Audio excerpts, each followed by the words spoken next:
آج افسوس یہ ہے کہ ملت حالات میں گھری ہوئی ہے. دنیا بھر میں مسلمانوں پر ظلم ہو رہا ہے. ہمارے ملک میں کس طرح سے مسلمانوں کو دبانے کی کوشش کی جا رہی ہے، کیسے کیسے قوانین زور و زبردستی پاس کیے جا رہے ہیں اور ہمارا دائرہ تنگ سے تنگ تر کیا جا رہا ہے. ہمیں اپنی جائیدادوں سے محروم کیا جا رہا ہے، اپنے جائز حقوق سے بھی ہمیں محروم کرنے کی کوشش کی جا رہی ہے. اور وہ اپنے پلان پر آگے بڑھ رہے ہیں، اپنے مقصد کو سامنے رکھ کر وہ پوری طرح سے آگے بڑھتے چلے جا رہے ہیں.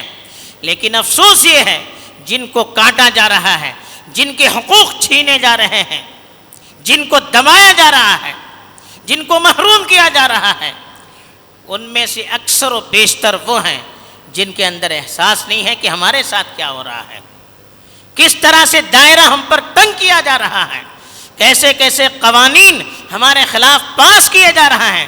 احساس بھی نہیں ہے. اگر بہت زیادہ بیداری دکھانی ہوتی ہے، کچھ نیوز دیکھتے ہیں، آپس میں تبصرے کرتے ہیں، خاموش ہو جاتے ہیں. اس سے بڑھ کر کیا کرنا ہے احساس نہیں ہے. اپنی دنیا میں ہم لوگ مگن ہیں، اپنے کام کاج میں ہم لوگ مگن ہیں، اپنی فکروں میں ہم لوگ مگن ہیں. پھر بتائیے اللہ کی طرف سے مدد کہاں سے آ سکتی ہے؟ مردہ کہاں سے لڑ سکتا ہے؟ مردہ اپنے حقوق کہاں سے حاصل کر سکتا ہے؟ جب ہمارے اندر جنبش ہوگی، ہمارے اندر حرکت ہوگی، پھر اللہ کی مدد ہمارے ساتھ ہوگی. جب ہم خود ہی حرکت نہ کریں، ہم ہی لاشیں کی طرح رہیں گے، کہاں سے اللہ کی مدد کی ہم امید کر سکتے ہیں؟ کیسے وہ قوم ترقی کر سکتی ہے جو ایک دوسرے کا ساتھ دینے کے لیے تیار نہ ہو، جو ایسے اوقات میں بھی اپنے اختلافات کو زندہ کر رہے ہوں، ایک دوسرے کو کھینچنے کی کوشش کر رہے ہوں، ایک دوسرے کو دبانے کے پیچھے پڑے ہوئے ہوں؟ کہاں اللہ کی رحمت کے ہم مستحق ہو سکتے ہیں؟ ہمیں تو اس وقت پہلے سے زیادہ بیدار ہونے کی ضرورت ہے. ہمیں اپنے حقوق کو سمجھنے کی ضرورت ہے، اپنے مسائل کو سمجھنے کی ضرورت ہے، وقت کے حالات کو سمجھنے کی ضرورت ہے. پہلے سمجھے تو کہ بیماری کیا ہے، پہلے سمجھے کہ درد کیوں ہو رہا ہے، تکلیف کیوں ہو رہی ہے، دشمن کہاں سے حملہ کر رہا ہے، کیوں حملہ کر رہا ہے، کیا ہماری کمزوری ہے. یہ تو کم از کم ہم جائزہ لیں، کچھ تو سوچیں. اس وقت اگر ہم نہ سوچیں گے پھر کب سوچیں گے؟ اس طرح سے اگر ہم کو بیدار نہیں کیا گیا، کیسے ہم بیدار ہو سکتے ہیں؟ نہ سمجھو گے تو مٹ جاؤ گے.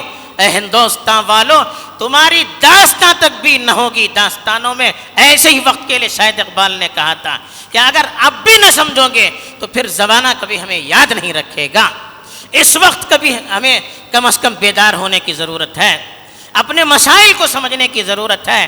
کچھ وقت کے لیے اپنے اختلافات کو سرد خانے میں ڈالنے کی ضرورت ہے، اپنی ذاتی خواہشات کو دبانے کی ضرورت ہے، ذاتی مفاد کو دبانے کی ضرورت ہے، اپنی فکری، سیاسی، مسلکی اور دیگر اختلافات کو پیچھے کرنے کی ضرورت ہے.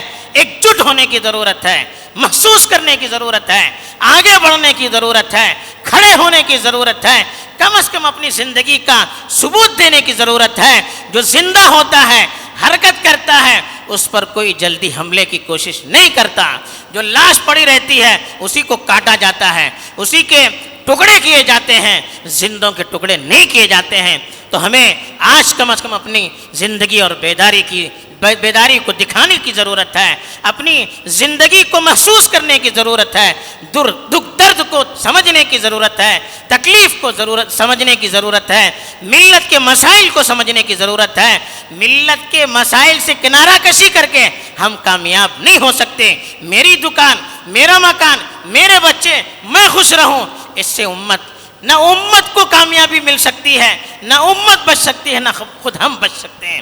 ہماری زندگی ملت کی زندگی سے ہے، ہماری بقا ملت کی بقا سے ہے. ہم صرف اپنے بارے میں سوچتے رہے، نہ ہمیں نجات مل سکتی ہے، نہ ملت کو نجات مل سکتی ہے. تو یہ وقت جاگنے کا ہے، یہ وقت سوچنے کا ہے، یہ وقت تدبیر کرنے کا ہے، یہ وقت حالات کو سمجھنے کا ہے، یہ وقت ہر چیز کو بھول کر ایک جٹ ہونے کا ہے. اور اس وقت اگر ہم نے ثبوت زندگی کا نہیں دیا، پھر اللہ ہی ہمارا محافظ ہے. تو اس لیے ہمیں سنجیدگی کی ضرورت ہے، اپنا جائزہ لینے کی ضرورت ہے، ملت کو سمجھنے کی ضرورت ہے، دکھ درد کو سمجھنے کی ضرورت ہے۔ اللہ تعالی ہمیں توفیق دے، حفاظت کریں اور ہمیں اپنے حقوق کے لیے اللہ کی مدد حاصل کرنے کے لیے کھڑے ہونے کی توفیق دے، آمین۔ وآخر دعوانا الحمد للہ رب العالمین۔